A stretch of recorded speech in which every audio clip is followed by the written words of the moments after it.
So, I guess So scary. as you're going throughout this whole process, do you start to get to a point where you're like, okay, I'm gonna start like actually writing songs or whatnot, or is it just still kind of casual with freestyles and whatnot? All right, so now that okay, so from grade 6, 7, 8. So now I say grade 9. Now I'm in grade 9, just starting high school, right? And at this point now we have, or I have access to computers and equipment. We Mm-hmm. had a music class, right? Audio engineering. Yo, you had So that at this is school? like my first time seeing. Yes, sir. That's fire. It's my first time seeing Apple computers like crazy in one room, bro. You see what I'm saying? Like Mac computers all laid up at each table. Uh, we had Cubase, like the yeah, Cubase is like a program that we used to edit music. I thought I had. Yeah. But anyways, M audio boxes, all that shit, everything musically inclined. Boom, in that one room. Boom. You know, now teachers giving us access because they see how much there's a certain group of kids that they seen love this shit. So it became a thing where it's like, yo, during break, you could come here and you know? So me and my homeboy will go to class during lunchtime and he'll like record me because he was on the producer engineering thing. I just had the rhymes. He'll come with the beat, he'll record me, teacher will help us edit. Wow, That's music. incredible. First record I recorded was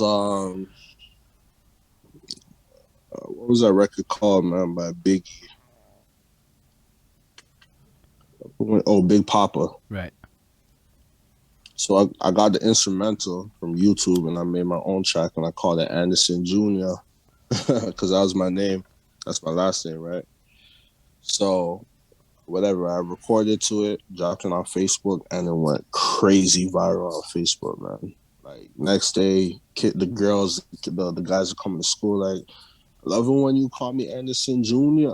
You know, like shit like that. So yeah, bro, it was crazy, man. It was crazy, and it just became a repetitive thing, you know.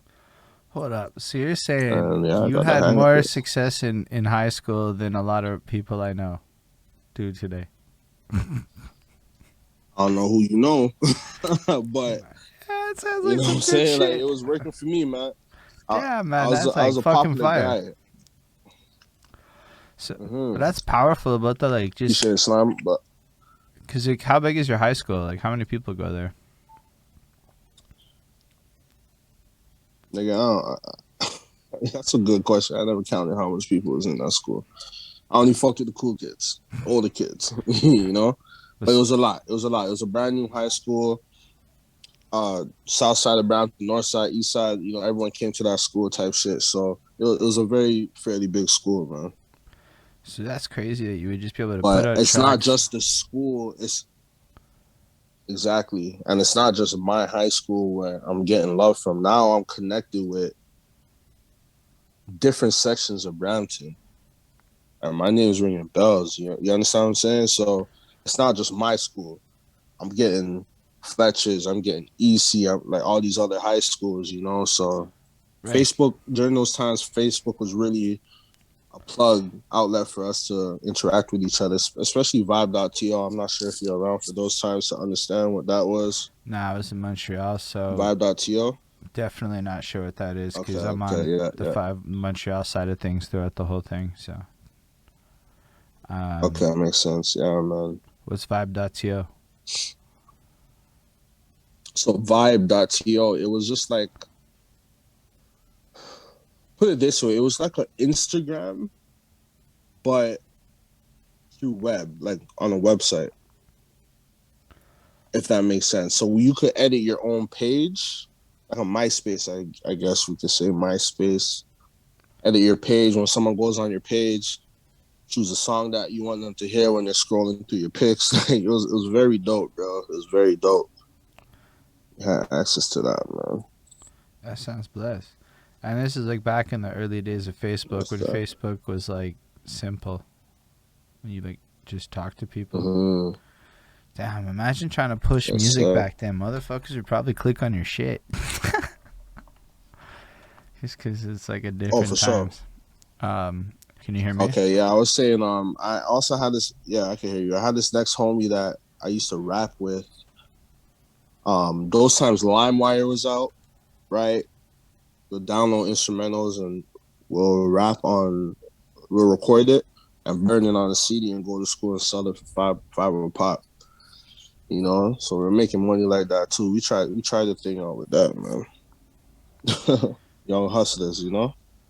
But you're also doing this. Like, I just want to like double down on how young you are doing this, right? Like, cause not everyone did that shit when they were young. They were lazier or they didn't have the Nah, ambition or whatever. But that's like seriously, like you're taking the full onness of being a musician at such a young age and trying to push it. That yeah, that's really commendable. What kind of stuff would you rap appreciate about it, back man. then? Um, that's a good question, man. Just like basically like my day to day activities, like what I did, who I'm with, who I seen, like you know, like that's basically it. Like there's no times I didn't know about jewelry and all the shit to talk, all the shit to cap about. I Hold didn't up. know, so I was just rapping some real shit. So you rapped about like the literal environment of Brampton. You rapped about people in Brampton, and then Mhm, Brampton was super fascinated and interested in you. mhm. Yo, that's a big time knowledge nugget if there was ever a knowledge nugget. No. So So, are you performing during this time as well, or is it more just this no, no, no, releasing? no. I wasn't really like. I didn't really know much about music during these times. I was just doing the basic steps, like you know, just the recording and posting on Facebook. You understand? Yeah. So how long do you Mm. push that for? Like, I guess, is it throughout the rest of school, or do things like Yeah, evolve? so from grade nine, like obviously now I know, okay, this is for me because I'm getting like all these motherfucking response on Facebook in person, you know. Um, so it just really I grew a love for it at that point. Now I'm like, okay, this is me, Anderson Jr. That was my name originally, you know. And it became a thing now where me and my same cousin that I used to throw out the bed wrestling. He's in Toronto now. He's still at the old building. I'm in Brampton. His mom buys him a MacBook. Sorry, not a MacBook, a Mac computer, whatever. And now he's learning how to use Logic Pro, which is a program, Yeah. right? He's exposed to Logic Pro now. And he hit me up like, yo, you know, I got a Mac for my birthday. And, you know, I know how to do this, do that. And I'm like, yo, it's crazy because I'm doing that at school. So now I'm hopping on the Go bus straight to Toronto and boom, he's recording me and we're recording records. And I was just like, it's like clockwork in that living room, man. Clockwork. You know what I'm saying? And yeah, man. At this point in time, we're just recording a whole lot of records, just dropping it on Facebook. As soon as you record it, release it. Record it, release it. You know? And yeah, man, just two kids going out there in the living room. You know what I'm saying? Perfecting our craft. And then just popping it out, but then it's also working. So I wasn't like worrying about if people have attention spans or anything like that. Mm-hmm. Mm-hmm. Y'all just put shit out, and people fucked with it. And then the Exactly. people that cared would bump the next one. Mm-hmm. Yo, Simple as that. that sounds like a lot of people should fuck with that shit. Honestly, it sounds like it works.